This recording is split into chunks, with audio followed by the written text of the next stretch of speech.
Welcome in, Cover One Draft Weekly. John Helmkamp, as always, with my buddy Daniel Harms. Coming off our last show with Dave Damashek, which was just Great. hilarity. So fun. It was fantastic. It was so great to have him. It's a big week in the football world. This is the last major event leading up to the NFL draft. There will be like individual pro days and such, but the NFL scouting combine is this week, and Cover One was able to secure one media credential, and that guy over there is going to be representing us down in Indianapolis, boots on the ground. And as I tweeted out, I will be texting him nonstop to get all the inside scoop of everything that he's seeing down there. It's going to be a great time, man. How you feeling about it? Are you stoked? What's the general mood in the building? I've been doing this for 6 years now. This will be my 6th year doing what I do, film breakdowns and stuff. And if you would have told me like 10 years ago when I was just getting out of the military that I'd be doing this at this point in my life, I'm like, you're ridiculous. It's an incredible honor to be able to, one, be afforded the opportunity from Cover One, obviously only having one media credential, and drawing that straw was what did it in, right? Just being able to do that. But it was an incredible experience. It's going to be a lot of like my first trip to the Senior Bowl, only without my daughter. Tons of information is going to be coming in. I'm going to be trying to sift through everything as best as I can. I'm not going to sit down and watch every single person do every single thing. That is one way to burn myself out and to not give everyone the best experience that I can. There's going to be lots of different places you can get all the information you're looking for. I want to provide a unique perspective. So try and get some different things and talk about some different things. We're going to talk to people. I'm going to meet some people. We're going to talk. It's going to be a lot of fun. So I'm just very thankful, grateful to Cover One, again, being able to be here just in general to do this. So, and obviously I feel pretty heartbroken that we're not going to go together, but everyone that's going to be able to go to the draft, it's in Michigan. So that's going to be pretty cool for you guys. And hopefully going forward, we get some more of these big events together. Yeah, man, I totally agree. It's really exciting that you're going to get to go though and represent us down there. And yeah, what a cool experience. Hopefully next year, maybe we can convince the NFL to give us 2 credentials. Yeah, maybe we can both go. But yeah, the NFL draft will be in Detroit. I live in Grand Rapids. It's about a 2-hour drive.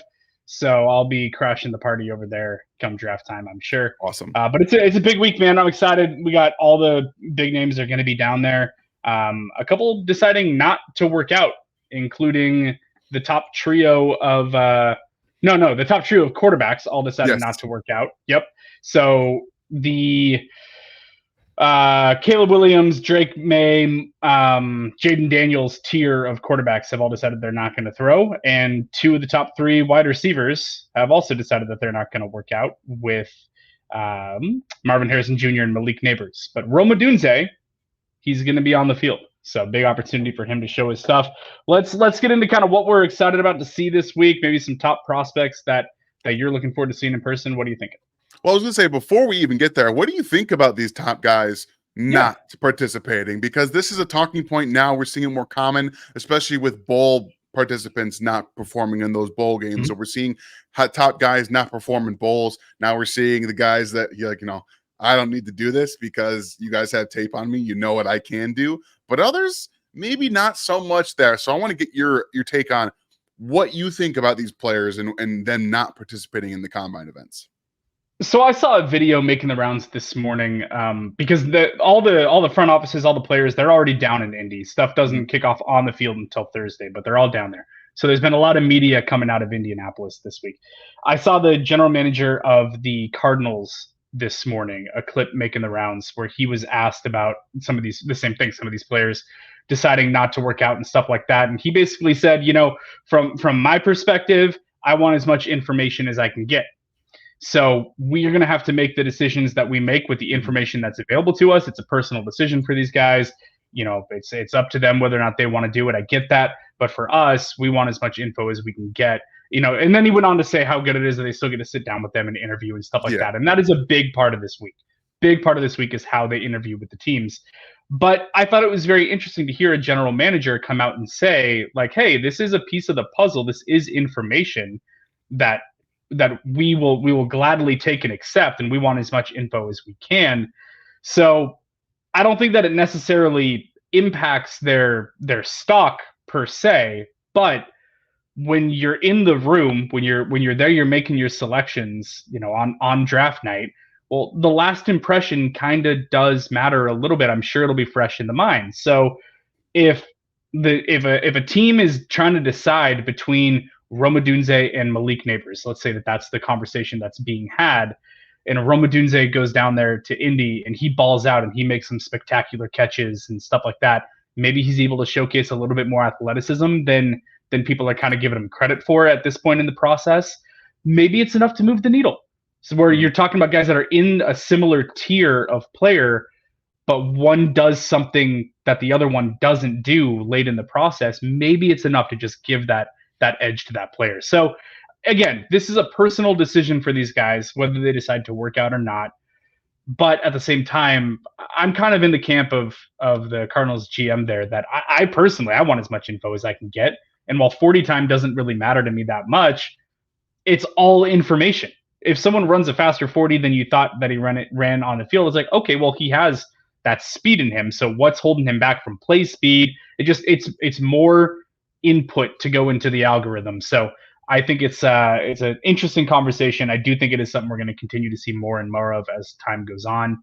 But I'm kind of bummed that we're not going to get to see those guys on the field. Yeah, I'm bummed too, and we can actually kind of directly equate this to a few players that were drafted maybe above their really willingness. And obviously we would talk about guys like John Ross, Darius Hayward-Bay, Henry Ruggs. These guys came out and they blew up the combine, and especially with the athletic and the speed standpoint. So you can very much impact your draft stock by having a really good week here at the combine with just a 40 time. Sometimes that's all it takes. And sometimes teams fall in love, GMs fall in love. And as much as we as evaluators want to pull ourselves away from the 40 times and all of the stuff that happens at the combine on the field without any pads or anything, it's tough. It really is tough, because you go back and you said, at least we can use it to reevaluate some of the things that we see. We say, okay, I didn't see this on tape. Let me go back and see if I can find it. Like if I can find that short shuttle, if I can find that 3-cone, if I can find that 10-yard split, which is one of my most interesting aspects of watching the combine, with the 10-yard splits for everybody. I love explosiveness. Especially the big guys. Yeah, especially I love the big guys. You give me the 10-yard split on the offensive lineman, I'm a sucker for that number. I love it. I love that. Especially for those defensive tackles. They just they can explode into an offensive lineman. That kind of stuff makes me excited. So I see all these and I'm just like, all right, I need to go back and evaluate and see. Sometimes I don't feel like GMs do that. I feel like they say, that guy ran a 4.3, I'm going to go and draft him. And we've seen it end up happening. So while I understand the players are like, look, you guys, with GPS and on-field performance stuff at college, you have all the data. You don't need me to run at the combine, especially with some of the, let's just say, interesting storylines that I have heard about 40 times that have come out that don't paint the NFL in the best light. Maybe they don't want their times being tampered with in a different way.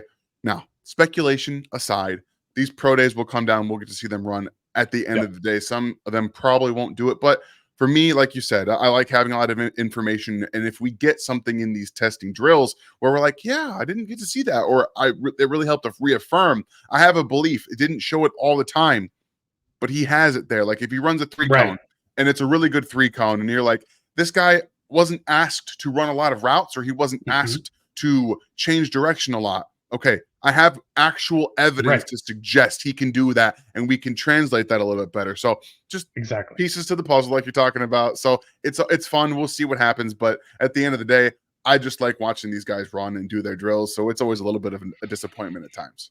It's the underwear Olympics, and I love it so much. It's like one of my favorite weeks of the year. I'm just a sucker for this. I'll be glued to NFL Network all week long. It's going to be great. Just Rich Eisen, Daniel Jeremiah, just hearing all the guys chop it up, break down the players, what we see from them. Oh yeah, it's just awesome. I love this. This is what we do. We're Cover One Draft Weekly. The draft process is our baby. We love this stuff. So this is the holiday season here Oh for yeah. Cover One Draft Network. Maybe it's good stuff. We're only like 2 months from the draft, which is terrifying. So that's exciting. Whew. Hey, real quick before we get into some of the players, I want to talk about Chicago because we have a legal obligation to reference the Chicago Bears Every single episode. every single episode. Hey Ryan, Yeah, Stipend, come on, let's come just on, get in Ryan. here. Just get in here, Poles. Let's just talk it up. Let's just Do ask it. the hard question directly. I'm sure I can find his email address, but Ryan Poles last year. Let's look back. So we know 2 years in a row now that the Chicago Bears have had the first overall pick. Last year on their own, this year via the trade of last year's first overall pick, and they have Carolina's. Last year, it was March 10th that Ryan Poles pulled the trigger on the trade with Carolina, sending the first overall pick down there for 110, a slew of other picks, and DJ Moore. Yeah. That was 4 days after the combine ended. So now we're hearing that Ryan Poles is saying if they do decide to move on from Justin Fields, a big if, but if they do, they want to make sure that they're doing right by him. They want to make sure that they're trading him before free agency starts. What do you think of all this with what we know, what we saw from Poles last year and the timing of the deal and how things are shaking out this year with the Field situation and Caleb and Poles saying we have no concerns about Caleb Williams wanting to play in Chicago or not? What are your thoughts on this in terms of the timeline that we're looking at for what could happen with Chicago? Yeah, I think that as early as Friday, we could see a trade happen. I think that's kind of the beginning of March is like, all right, guys, here we go. This is opening up. And really what this was Ryan Poles opening the floor to every NFL team from the combine start for his press conference saying, look, we're open. Yep. We did this last year and we have like a 2-week stretch from now until the 10th, where you said that he traded the first last year. This is the 2 weeks that it's going to happen. I don't expect free agency starts on March 13th. Yeah, so around that same timeline. It's going to happen. Yep. It's going to happen before it starts, and we're going to know what happens here. So we have a few days, I think, where he's going to have some meetings, but I think as early as Friday, we could see the first overall pick traded and not the first overall pick, excuse me, Justin Fields traded for. And I think that we assume at this point that the Chicago Bears are going to be at number one, taking Caleb Williams. So all this just leads to the same area where we've kind of slowly worked to over the course of the last few months. And the Chicago Bears, barring any significant news, I think Justin Fields expects to be elsewhere as well. It all depends on who's going to come up and say, we are going to give you a second round pick. Because I think at the end of the day, that might be what gets it done. How high is it going to be? Where is it, in relation to the 30s, the 40s, all that kind of stuff. We're going to find out in the next couple of days, I think. Like I really think it's going to happen earlier than the 10th. So I'm excited to see what happens. Yeah, I have the same feeling. I think this is going to happen very, very quickly. And if it doesn't happen, then they're just throws more fuel on the fire to maybe they are running with Fields. Yeah. Maybe that's the way that they want to go. Because if they don't move him before free agency, Poles just said, like, they're going to want to make a choice. And if they're going to move on from Fields, they want to do right by him and trade him before free agency starts. So if that doesn't happen, ooh, baby, it gets interesting. Maybe the 101 is for sale. Maybe those other teams, free agency rolls around, Fields is still a Bear. They start calling and going, hey, y'all didn't move on from Justin. What's up with that 101? Can we talk? What's the price? And we start having some interesting conversations. A team that Washington. Yeah, exactly. Washington moving up just one pick would be great. I mean, listen, last year Bears fans drooled about the potential of a double trade down from 101. Yeah. If Fields doesn't get moved, we're going to be drooling about the same situation, right? About seeing those Bears fans clamoring for Washington just to move up or New England to move up and then move the number 2 or number 3 pick to another quarterback needy team like Atlanta sitting there at 8. You know what I mean? And maybe, I don't know, but like it's going to be very, very interesting to see what's going to end up happening with the quarterback market. Atlanta's one of those teams that I could see being in on the Justin Fields market. We've talked about that before. Mm-hmm. Minnesota is another one that I could see being very interesting with the Kirk Cousins contract scenario. Both of them would have early to mid second round picks, so it'd be an expensive pick to give up for Justin, but you're looking at getting a high upside quarterback that hopefully you're turning into a franchise face. So very interesting. I think we're going to know a lot in the next week in particular. Maybe it stretches toward that March 13th deadline. Absolutely. So yeah, this next couple of weeks for the Chicago Bears, the fan base, everybody is going to be very valuable information. Obviously, with free agency opening up almost, just over 2 weeks, a lot of things are going to change. We're going to get to talk about how teams' draft needs change after free agency. That's going to be a lot of fun. But for right now, let's focus back in on this draft. And there's a lot of players that have opportunities this week to, like we talked about, with John Ross and Darius Hayward Bay, and to an extent, a lot of these Henry Ruggs kind of players, guys that get drafted in the first round that maybe we don't expect. And a lot of that has to do with what's going to go down this week, interviews, medicals, and then on-field performances. So who are you most looking forward to? And now we don't have the top 3 quarterbacks throwing, but there's a lot of players here that have the opportunity to impress. So who are you most looking forward to watching in this next week of specifically on-field drills?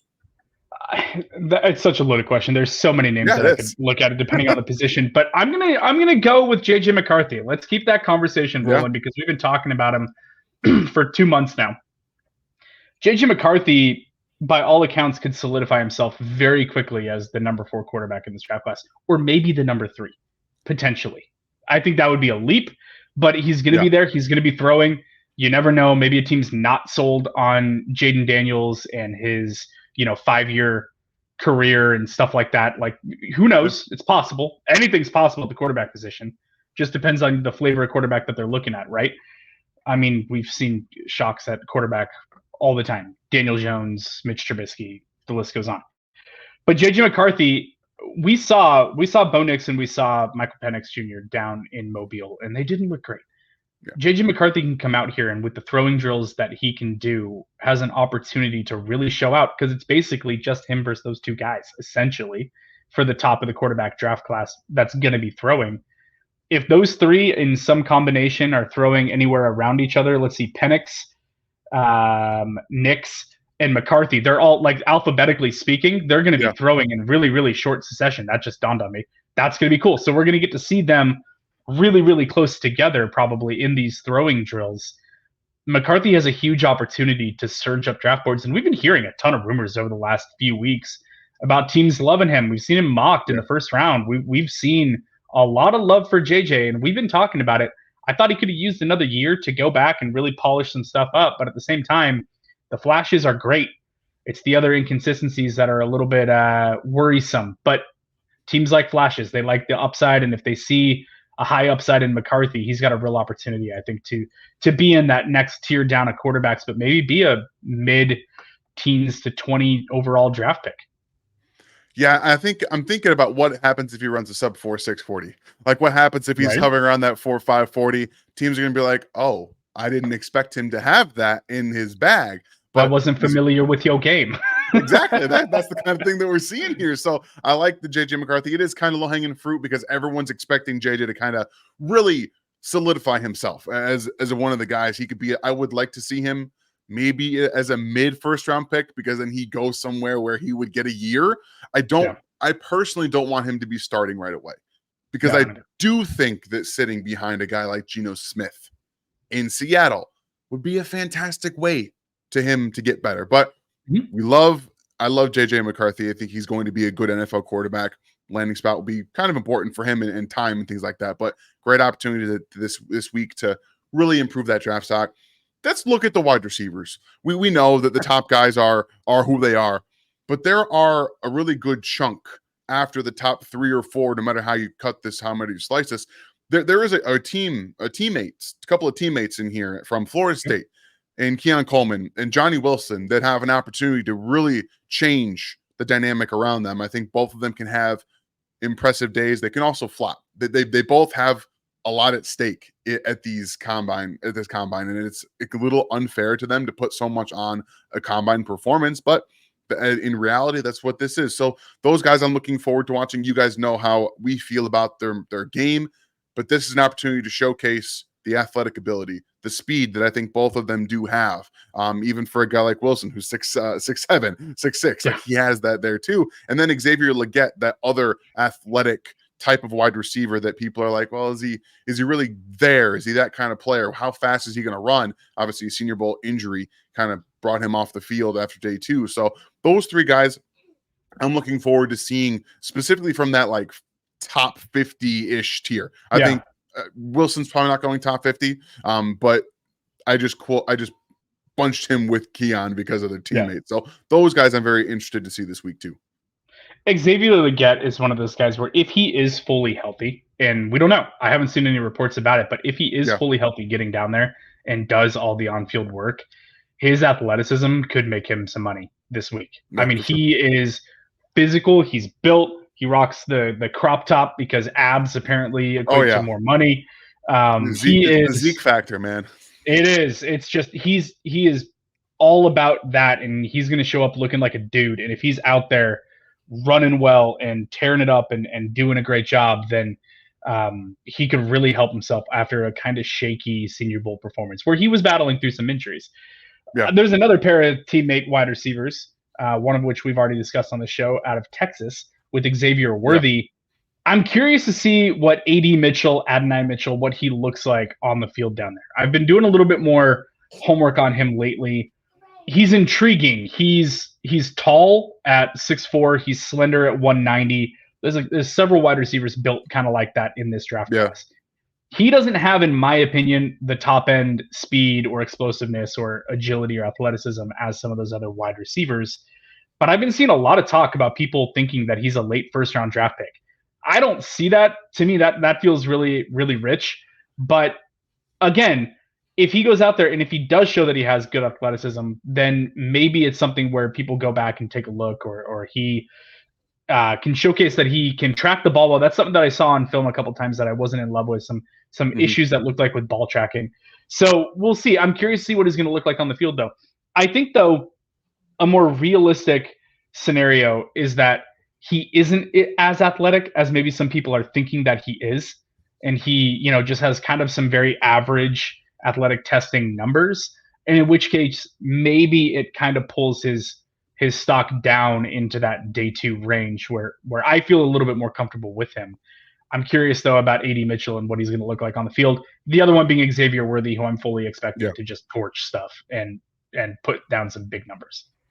Yeah, for me, if AD comes out and he runs like a 4.5 or a sub 4.5, that's going to solidify him as a top 50 player for a lot of GMs and teams, because the athletic ability, the hip sinking, the in and out of break stuff is all there on his tape already. So that will really sell them that, yes, okay, he can still give you some of that vertical appeal, and he's not just going to be a guy that might end up being a big slot in the NFL or an intermediate weapon. And I don't see the usage as a yak player. So if he can make himself some money this week as a vertical possible threat, that helps him a lot, and these verify a lot of what these GMs and teams are looking for. So I think that those wide receivers in the top 50, 60-ish range are very interesting.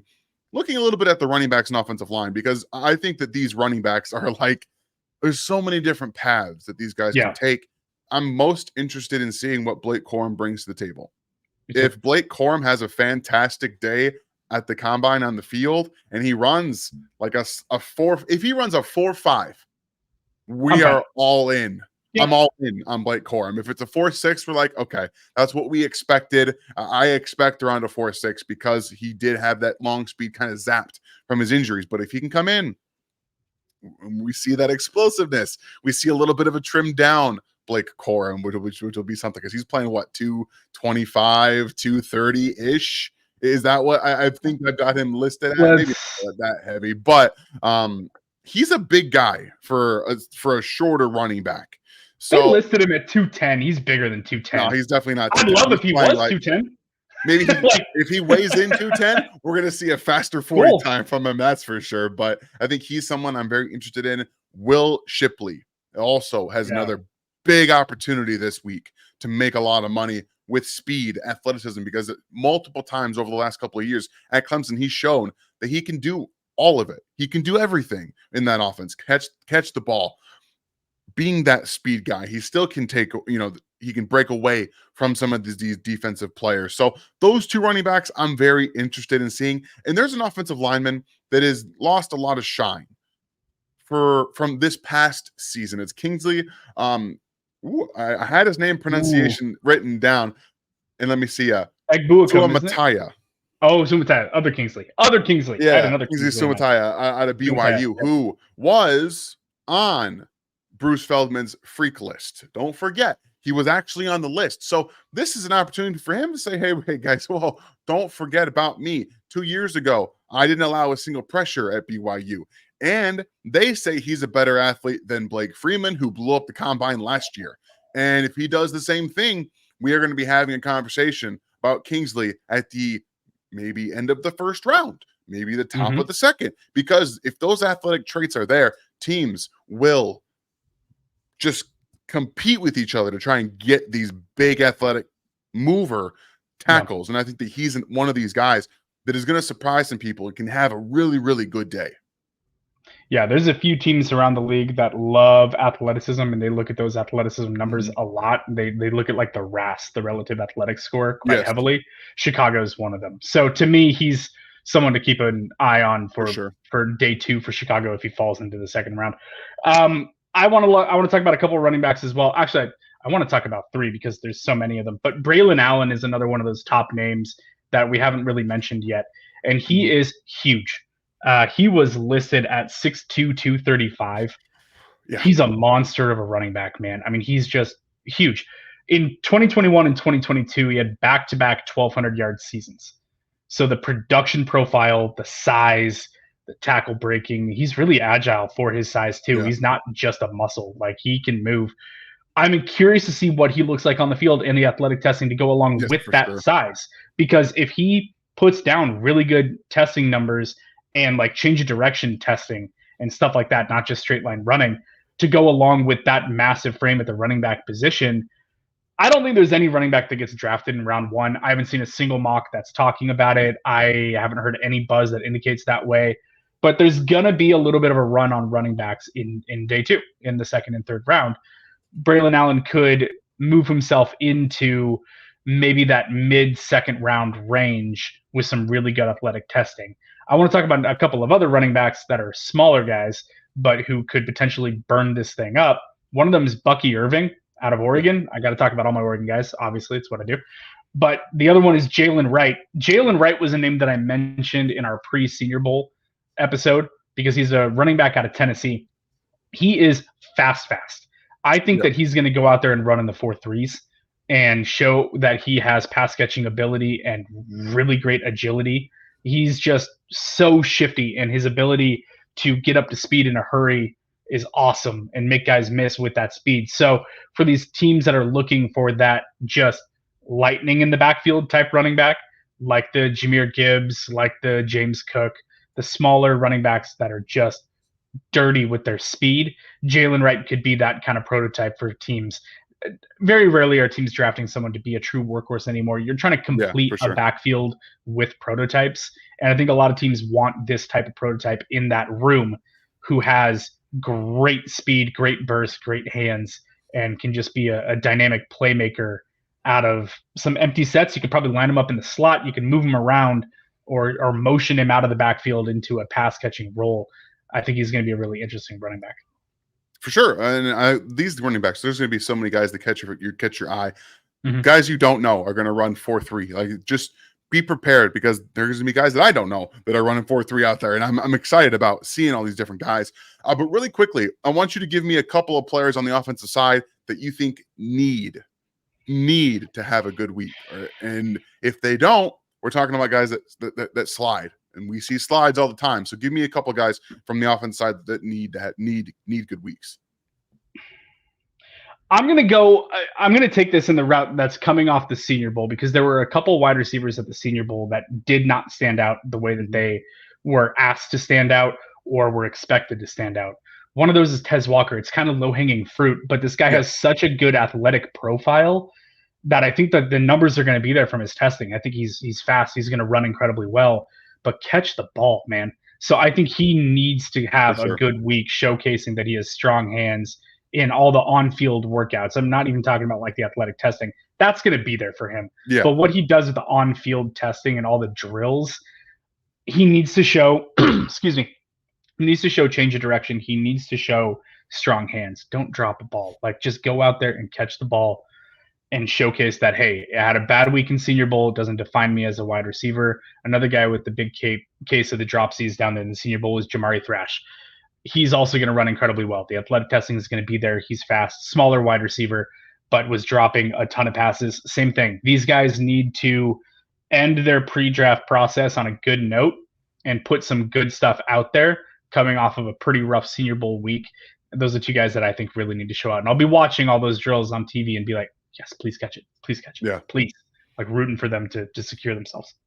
Yeah, I agree with those. And I think that both of those players right now are trying to get into that, solidify themselves on day 2. I think that if they have another bad showing, that slide continues down and you might see them in round 4. That's very, very possible for them. For me, I'm going to go a little bit to the tight end side because I think Jaheim Bell needs to have a fantastic week. And not just because I think that he wants to solidify himself as a tight end. He needs to show that he can be a big slot, because let's be realistic about what he's going to be. He's going to be a move tight end in the NFL, if anything. Yeah. Big slot, a guy you don't attach to the line. You have him detached. You move him around. You put him in motion, just like what the Lions did with Sam Laporta. He's not a good blocker. He's just not. So you get him on the move. You create better angles for him if he's going to be on the field blocking for you. But if he can show he's got the change of direction, he's got some speed to him, and he goes through the drills, doesn't have those drops. We're talking about a guy who could be the 3rd tight end off the board and be a real legitimate receiving option. So he shows that athletic ability, some of the speed. I think he can bump himself up and clear the other tight ends in this class and just say, look, I have this to stand on. And I think that that's something that he desperately needs to do. The other one is Bo Nix. Yeah. I think that Bo Nix, after his Senior Bowl, there's a lot of teams that like what Bo Nix offers. A lot of them do. But also tons of RPOs, first read stuff. This week, show that you're a good athlete. Show that you are more than just, I'm going to stand in my pocket, I'm going to throw on first read. Be a little bit more of a runner, because I do think he's going to have to use his legs a bit more in the NFL to get more out of what he has early on. Let the mental side develop a little bit. And then when it goes to the deep ball, throw it accurately down the field. One of the things that I could not stand watching his tape was how often his receivers had to adjust to just ball placement. It's instead of it being on my hands, it's over here. Now I have to turn my body and make a catch over here. And now I can't generate yards after the catch because I now have a defender on me. Show better ball placement. Because I think there are some teams at the end of the first round that will be saying, I remember that combine performance from Bo Nix. Do we want to go up and trade up into the end of the first round and go get this guy? That is going to be on the board. That is going to be on the board for these guys, because I think 4 quarterbacks are going in the first round. Bo Nix is the next guy that I think could be the 5th quarterback if he gives a really good performance at the combine and makes teams want to go get him. The thing about Bo Nix that's so fascinating is that he's just an enigma. I watching his tape is so baffling. A lot of it was very short at the line of scrimmage, little first read stuff. But then there's times where the play breaks down and he scrambles and he's athletic and he's breaking off of a tackler and he's rolling and he's on the run and he throws a dart and you're like, where is that most of the time? I don't understand. The inconsistency is the biggest knock against Bo Nix, because his athleticism is incredibly underrated. The guy can run, he can move, and he's going to be able to show that this week. I agree with you. That is a trait, though, that I want him to showcase. He didn't do it at all at the Senior Bowl because it's not the place to do it. But show that you can move and that you can run, and you bring that element to the NFL as well. A very similar conversation to what we were having about J.J. McCarthy. These are guys that can both run, that both have an arm, that have inconsistency, that have flashes that are really, really great. Sometimes make bad choices. Sometimes ball placement gets away from them. They're honestly quite similar. And I want him to go to a similar situation, go to a team where he could hopefully learn a little bit before being asked to just go right into being a starter. He's not ready to be a day 1 starter in the NFL. But I agree with you. The 5th-year option is such a massive thing when it comes to roster construction and salary cap and all that. I think there are going to be teams that are looking at making that trade up in the late first round. Kansas City would gladly move back into the second, right? Like they're coming off a Super Bowl win. Yeah. They're sitting there with pick 32. Why wouldn't a team, if they've got a quarterback that they're interested in, call up Veach and be like, "Hey, you want to move back 10 picks?" Be like, "Yeah, sure." Like, okay, Why not? give me a third and we'll go. Like, yeah, they'll do that in a heartbeat. So very curious to see, what he's going to be able to do down there and showcase that athleticism. Absolutely. So let's get to over the defensive side, and let's take this from a little bit of a different approach. Maybe some names that not everybody knows that might have really good days, or the guys that we're looking forward to seeing. There's 3 guys on the defensive line, defensive end, defense tackle, that I'm very interested in seeing. Austin Booker, defensive end out of Kansas, is a very inexperienced player, but he is like juiced up to the max. He has pass rush moves. He's got that speed to power. I want to see how this guy tests, because I think that right now he's on the verge of being a day 2 player, like 3rd round. This performance from him could really solidify him as a day 2 player, a 3rd round player, someone who, again, doesn't have a lot of experience playing, starting, but a ton of tools, just the frame that you want at defensive end, specifically as right now a pass rush kind of guy. He's not a bad run defender, but he's still learning a little bit of how gap discipline works, how that run fit is. Do I have to set the edge here? Do I cut down the B gap here? All those different things. So those nuances will come in time, but kind of a ball of clay to really mold. Another guy, Michael Hall out of Ohio State. I just finished watching him this morning. My goodness, he was not a starter, but he probably could have started on a lot of teams in college football. The lower half, the dude's like a spring. He just power off the snap with so much violence, and he's got pass rush moves. His plan is still in motion, but I think he's going to be a day 2 pick as well. But he's going to be someone to look for, to have a good 10-yard split, to have good agilities. Look for his vertical as well for a guy who's probably 6'3", 290. At least that's what he's listed at. I think that he might come in. I hope he comes in a little bit heavier, honestly, because I think he could use a little bit of weight, but he's going to have a good showing. And then there's one last guy, Rook Orhoro out of Clemson, who is another ball of clay kind of guy. Clemson's not developing their defensive ends and defensive tackles the way they used to. They're coming into the NFL with a lot more time in playing, but not much refinement. Lots of juice. Get off is there. Physical. The guy is extremely strong. I think he and Chris Jenkins are very similar players. The guy out of Michigan who's going to blow up the combine, by the way. But on the other side for Rook, I think that he's got an opportunity to say, yes, I didn't have the best molding at Clemson, but I have a ton of physical and athletic ability that you guys can take a chance on. Yeah, all great options to go off of there. I'm going to bring up a couple guys also. I'm going to talk about safety out of Miami, not Cam Kinchins, because everyone's talking about Cam Kinchins, and rightly so. I think Cam Kinchins is an awesome safety. He's going to be in play in the first round for sure. I'm going to talk about the other safety at Miami, James Williams. He's 6'5", 215 with ball tracking ability to come up and tackle. He has versatility to be a post safety and come down into the box. That size, 6'5", 215, like he is a rangy safety, very long. He had an interception and 4 passes defense this season, 48 solo tackles. The production's kind of there for him as well. He and Cam Kinchins were a great duo. It's a bummer that the rest of the team sucked, but they're a great safety duo. Yeah, fair. They're a great safety duo, though, and I think that he's going to make a team very happy in the NFL. I think his athletic testing is going to be really good. I think he's going to be one of these guys that might be flying under the radar a little bit, but what he does down there at the Senior Bowl, or not the Senior Bowl, what he does at the Combine is, I think, going to pop. His name's going to be like, oh, look at that 6'5" safety who can move, and he's going to get a little bit of buzz, I think, coming out of this week.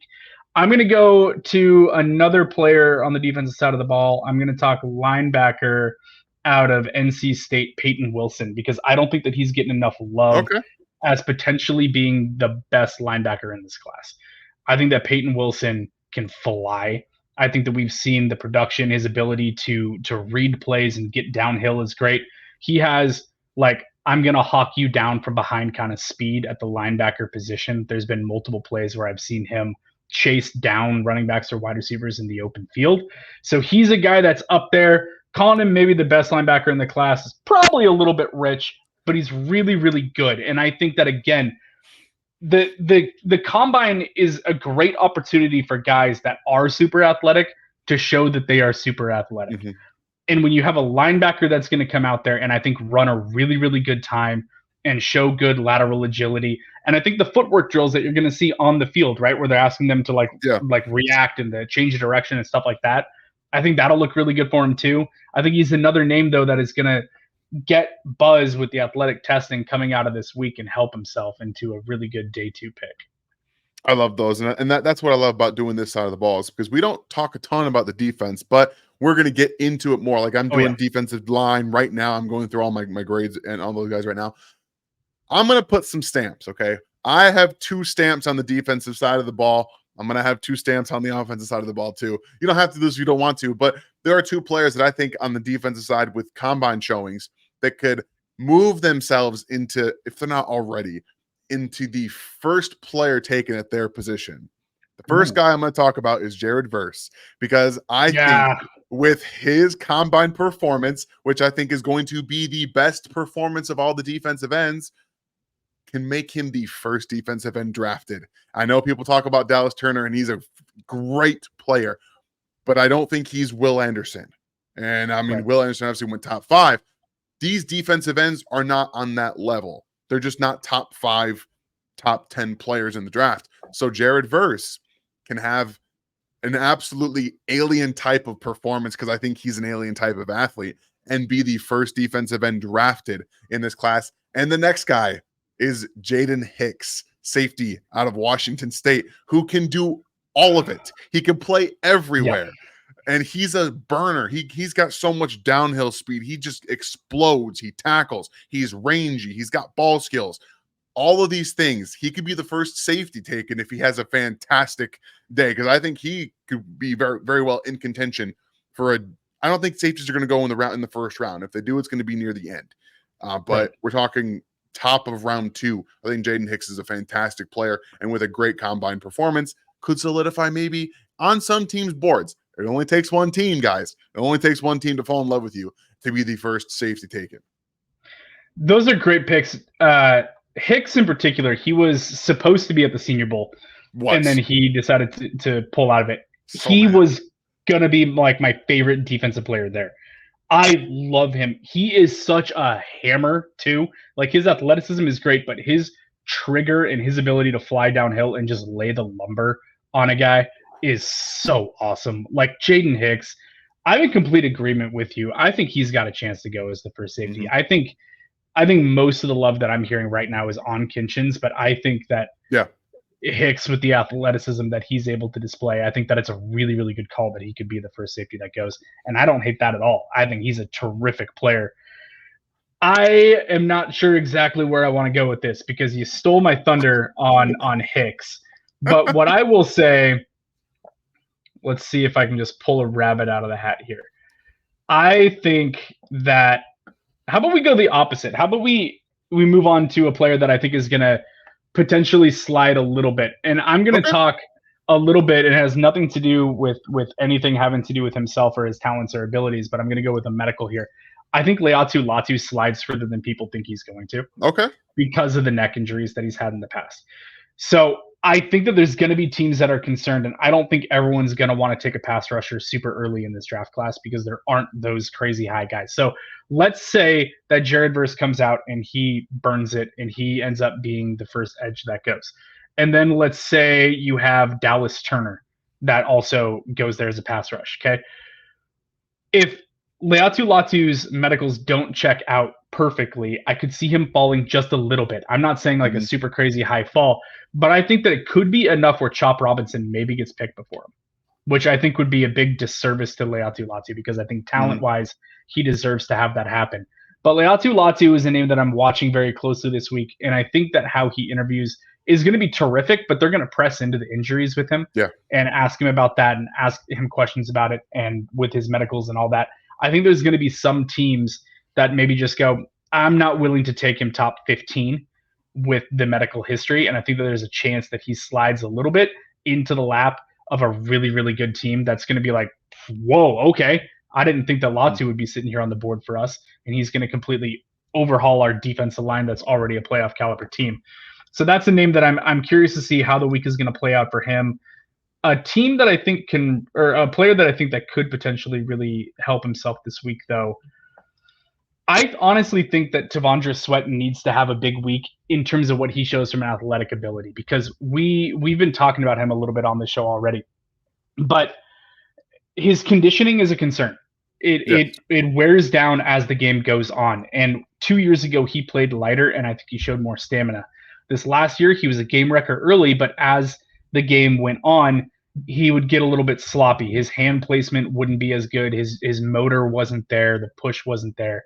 It fell off a little bit. Everyone, I think, right now is in love with Tavondre Sweat because he is a mountain of a man. We saw him in Mobile, and it's just like he was dwarfing the other defensive lineman that he was standing next to.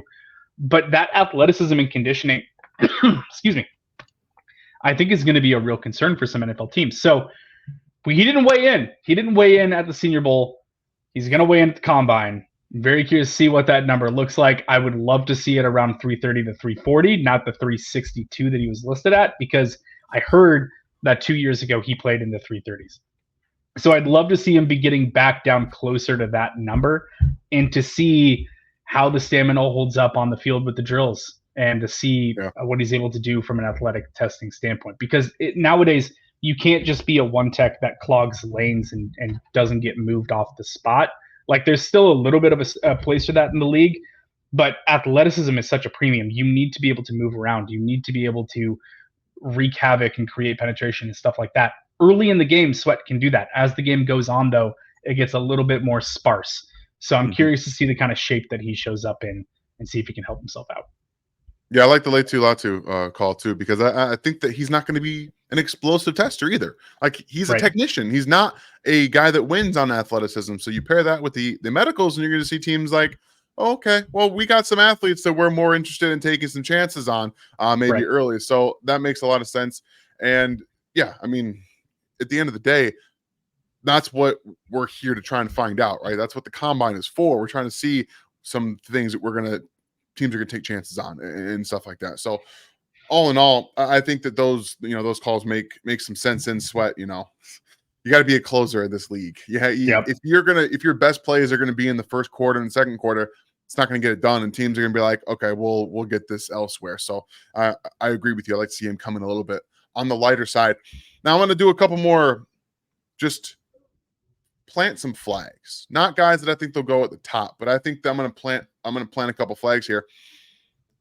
Dylan Johnson, fully healthy, with a star. Okay, there's an asterisk here. Dylan Johnson, who finished the college football season with his foot injury, not looking anywhere close to the player he was.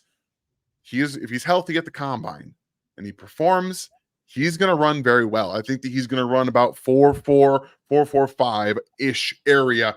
He runs that. The dude is a wrecking ball. He runs people over, and he's got that speed to him as well. I think people forgot he's a very good pass catcher. So I think he's going to put himself in the conversation for the first 5-6 running backs that are drafted in this, obviously in 2024 draft. So he's a name to watch this week as someone who performs better than anyone really expects him to, because he's a much better player than the end of the college football season portrayed him to be through injury. And Spencer Rattler is going to put his name as into the quarterback 5 area with his performance in at the Combine. He's faster than he gets credit for. He's a better athlete. I think he's going to have some really good numbers, and then he's going to put on a show. Without the top 3, without the top 3 guys there, he's kind of battling it out with JJ McCarthy and Joe Milton as the best arm talents in the class. And he's like, I want to be out there. I want to do this, and he's going to have an opportunity to do that. So I'm very excited to see what he does, but he's going to throw his name. He's going to throw his hat in the ring for QB5, man. I love it. The Dylan Johnson call, you're just all over the guys that I love also, which is not really a surprise. But Dylan Johnson, he was a wrecking ball, and he was a finisher even when he was hurt. And that, to me, that grittiness, that willingness, like, I am not missing this game. and he still had, I think, like 29 carries in the Pac-12 championship game or something like that. A huge number. In the end of that game, it was Oregon and Washington coming down to the wire, and it was Dylan Johnson that iced it. He was the one, even with a bum ankle, that was out there churning out yards, icing the clock, sending Oregon home. Very sad, myself included, all because Dylan Johnson is such a warrior and such a hammer. I think that he is going to be coveted by the league. And if he is fully healthy, that athleticism is going to show. He's a big back. He was like, what, 6 foot 218 listed, something like that. What do I got him at? I have him at 6 foot 218. Look at that recall. Big back with hands, versatile, can pass protect, can be the thunder in an offense. He's a really interesting running back, and I think there's going to be a lot of teams that like him. I'm going to do a little like riser faller thing here. I think a guy that is going to make himself some money is Jalen Polk. I think that he's not getting discussed enough as a second wide receiver out of Washington. To me, he's a very, very good downfield threat. I don't think that he has blazing speed. I think that he's more of a like set up the leverage throughout the route to get open sort of guy, but he shows good agility. I think his ability as a downfield threat to make contested catches and ability to go up and get it are really interesting. So I think the athletic testing from like an explosive number, like we're talking the vert, the long jump, that kind of stuff, I think that's going to be there. I think his short area quickness is going to be there. And I think as long as he runs a good 40, he's not going to burn it. But as long as he runs an okay 40, I think that the athletic profile is going to come together really nicely for him. And people are going to be like, oh, we've all been focusing on Roma Dunze, but there's another wide receiver out of Washington to go pay attention to. I think that he's going to be a firmly round 2 pick, not day 2, but round 2 pick. I think that he's going to make himself into one of the top guys in this class. I'm here to throw a little bit of cold water on the Brian Johnson train. Okay? We've already done this a couple times, but I think it's worth it one more time. You mean Brian Thomas? That's what I meant. Not Brian Johnson. Brian Thomas Jr. Brian Johnson. Who the hell's Brian Johnson? There's lots of Brian. Brian Thomas Jr. I don't think he's going to run the 40 that people think that he's going to, because he's not fast out of the blocks. He's one of those wide receivers that takes a few steps to get up to full speed. I think that everyone's expecting him to be this tall, blazing fast 40-time wide receiver, and this might come back to burn me. We'll see what happens in a few days. But my call is that he's not going to run a crazy fast 40 like everyone wants him to, and that the athletic testing isn't going to really be there because he's such a momentum wide receiver. It's in the open field. It's on straight routes where he's able to create a little bit of wiggle and then open up the throttle. And it's like slowly pushing the throttle forward where the momentum gets going. And then all of a sudden, when he's able to open it up, the top end speed is there, and it's really, really good down the field. But I'm not sure that the athletic testing is going to show up for Brian Thomas Jr. like everyone's thinking that it's going to. In the 40, definitely not in the agility drills. I don't think the agility is his strength at all. So I kind of think that he's going to be a faller. He's getting a lot of love right now as being a first-round draft pick, and we've been saying it for a couple months that I don't really agree with that. I still don't. But yeah, I'm wondering what his athletic profile is going to look like at the end of this week in terms of statistically, like his RAS score and stuff like that, because I don't think that he's going to blow the top off the combine.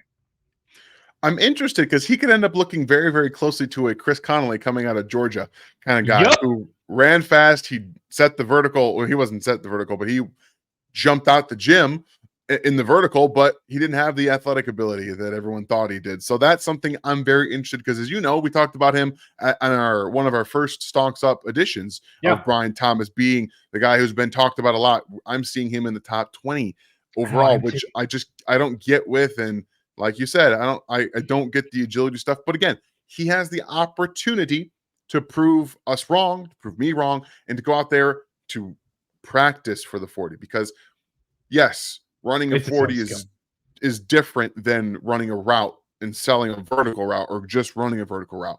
It's, you have time to prep for it. You can let's see how much work he put into running a good 40 time, because if he does all of that, like John was saying, he's not I'm getting up to speed right now kind of guy. But if he comes out, has a good 10-yard split, and he shows that he's practiced and put that work in, we have something we can work with from a player perspective who you can learn these things. You can put the work in on your own to be able to get some of these done. So I like that call.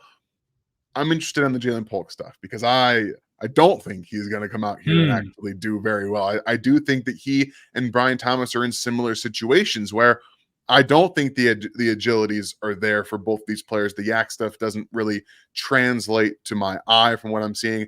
And I think he's slower than Brian Thomas. Not that these guys are slow, by the way. Let's just go ahead and throw that out there. If he runs like a 4.5, yeah, he's still fast. He's a very fast human being that can do this to a point where not any of us can actually do that. So from an NFL perspective standpoint, I think that he's going to be around a 4.46, 4.48. That's where I think Polk's going to run.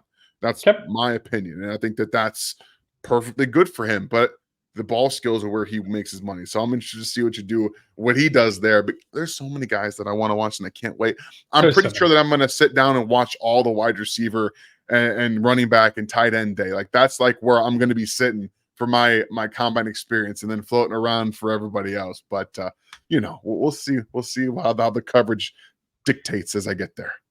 Real quick before we wrap this thing, is there anyone that you are half jokingly wanting to not blow up the combine because you're hoping that they fall into your lap as a Chiefs fan?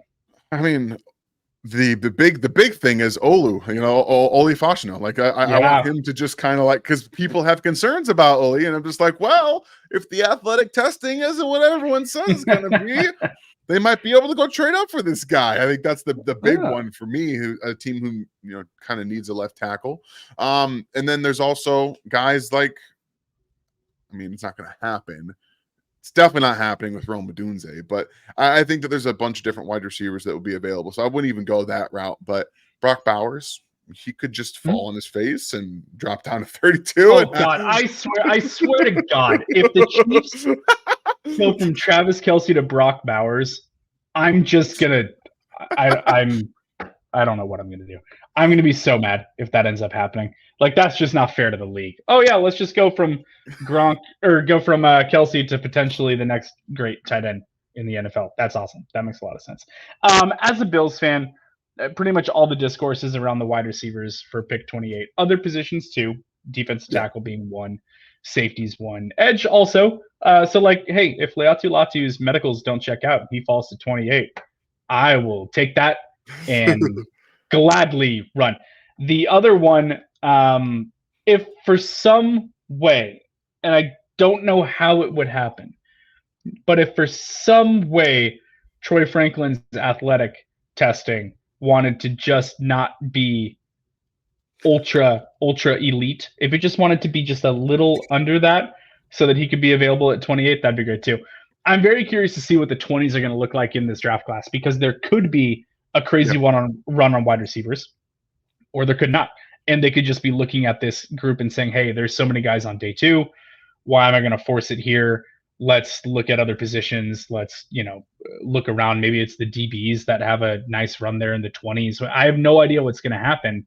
So I'm very curious to see what this, the back half of I'm curious about the whole draft. I love it. But the back half of the first round is going to be really, really interesting to see how the NFL values these wide receivers compared to opportunity cost. Like, why am I going to spend this pick here when I could get someone that I think is 90% of that player in the next round? But then it comes down to the 5th-year option and the contract juggling and all that stuff. So it's going to be really, really curious to see how it all shakes out. I can't wait. It's going to be a great week. You'll be schmoozing it up with everybody. I'll be watching in my pajamas, but we'll be taking lots of notes, I'm sure, and then we'll get into it after that. It's full steam ahead to the NFL draft.